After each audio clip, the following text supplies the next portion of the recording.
झूठी नबूवत का दावेदार William Branham. Years ago, you're sitting sideways on the side of a bed and nearly passed out looking towards your window. William Branham 1909 में अमेरिकी रियासत Kentucky के एक नहायत गरीब पसमंदा घराने में पैदा हुआ। इसकी जिंदगी का आगाज महरूमी, तन्हाई और मजहबी तजस्सुस से हुआ। बचपन से ही विलियम ब्रैनम ये दावा करता रहा कि इसे आसमानी आवाजें सुनाई देती हैं, रोशनी नमूदार होती है और मुस्तकबिल के मनाजर दिखाई देते हैं।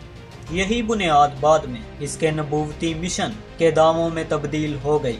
1940 की दहाई में विलियम ब्रैनम ने अमेरिका में फेथ हीलिंग यानी मुअज्जज़ाती शिफा देने की तहरीक का आगाज किया, जो जल्द ही शोहरत हासिल करने लगी। विलियम ब्रैनम ने यह दावा किया कि वो खुदा की ताकत से बीमारों को शिफा देता है और खुदा इसे लोगों के दिलों के राज बताता है।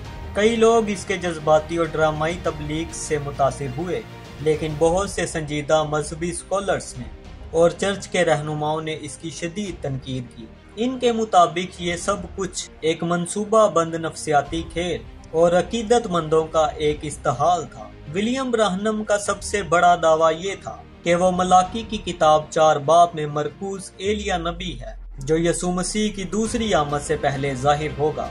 वो अपने आप को आखिरी जमाने का नबी करार देता था और वो कहता था कि इसका पैगाम निजात का वाहिद जरिया है, लेकिन इसका ये दावा ज्यादातर मसीही दुनिया ने जुटला दिया और इसे नबूवत का झूठा दावेदार करार दिया गया। इसकी कई पेशनगोइयां, मिसाल के तौर पर यसू मसीह की आमद की तारीख, दुनिया का खात्मा और सियासी इनकलाबात सब की सब गलत साबित हो गई, जिनसे इसकी सच्चाई पर गहरे सवालात खड़े हो गए।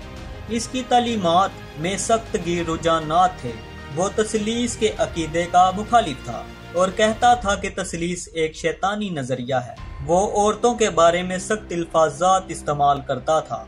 इसके बाज़ बयानात में सनफी नफरत, शिद्दत पसंदी और फिरका वारियत का रंग वाज़िया तौर पर महसूस किया जा सकता है, जिस पर विलियम ब्रैनम को अक्सर तनकीद का निशाना भी बनाया गया। 24 दिसंबर 1965 को एक कार हादसे में विलियम ब्रैनम शदीद जख्मी हुए और चंद दिन बाद इसका इंतकाल हो गया, लेकिन हैरान कुन तौर पर इसकी लाश को कई हफ्ते दफनाया ही नहीं गया। इसके पैरोकार और मानने वाले इस यकीन में मुब्तला थे कि वो दोबारा जिंदा हो जाएगा, क्योंकि वो इसे मसीह की मानी निजात दहिंदा मानने लगे थे।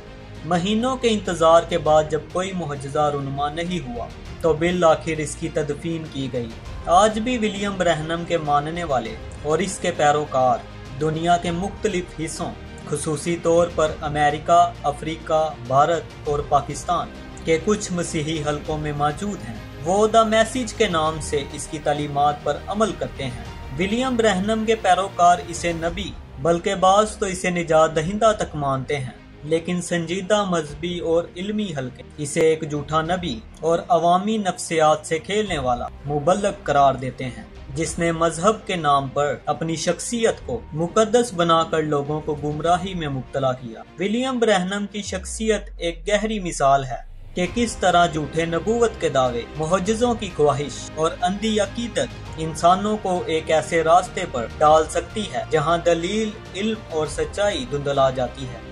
इसके पैगाम का मुतालिया करते वक्त न सिर्फ इसकी ताकतवर खिताबत को देखा जा सकता है, बल्कि इसके खतरे को भी समझना मुमकिन है, जो झूठी नबूवत के नाम पर मजहब की आड़ पर कौमी इस्तेहाल से जुड़ा होता है।